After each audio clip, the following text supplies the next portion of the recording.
And they were expecting your government to talk about the charges on the port charges, but we realized that we didn't hear anything about that.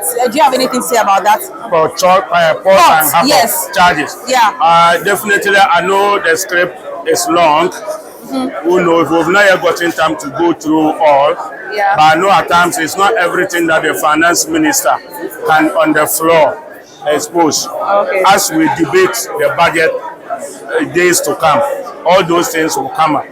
But all in all, you have seen that they are reducing taxes in the various sectors, reducing even this thing from 6% to 4%. Yeah. My dear, you have heard the finance minister clear that the COVID levy, which is disturbing importers, it has been removed.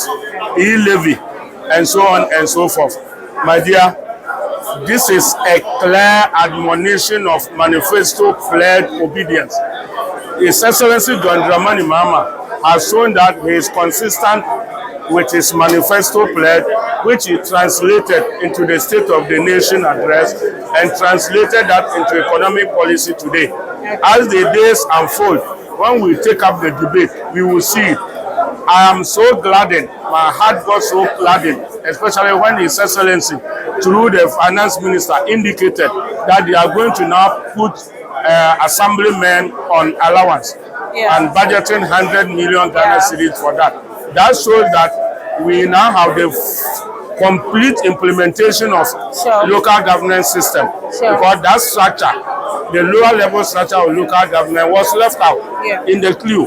Because I did local governance, my master's in local government administration, and if you see the lower level, the local structure is of the assemblymen making up the area councils. So if they are hooked on by way of allowance, the role they play, they will be able to do it well, so that, and now the municipal and district assemblies are going to be able to generate revenue very well. Because if they are on allowance, they will be encouraged to make sure the local generation of revenues picks up, so that at the end of the day we will have a good local governance system.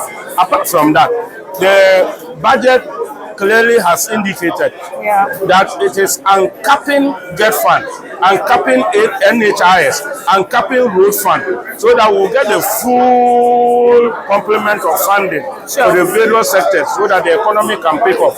Honorable, that we know, but back to my first question. Yes. A lot of Ghanaians were expectant that the finance minister would touch on the charges on the port, because it's exorbitant, and Ghanaians, the prices of cars of late is very expensive for the basic Ghanaian. If even he didn't mention the port specifically, port charges includes COVID-19 levy. Okay. All vehicles that come in, COVID-19 levy is part of it. If I'm not mistaken, my V8, the COVID-19 levy alone was about 8,000, or was it 18,000 on it. So if today COVID-19 levy is no more, it means 8,000 is off port charges for a vehicle like V8. So if he didn't even mention port charges, I'm not saying he hasn't, because we've not gotten time to go through the whole budget. Maybe this is the synopsis.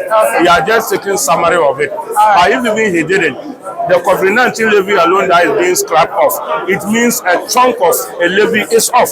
So it doesn't mean to mention port charges for anybody to know. BUTA and other organizations that are businessmen, they know the value of the budget because they consulted.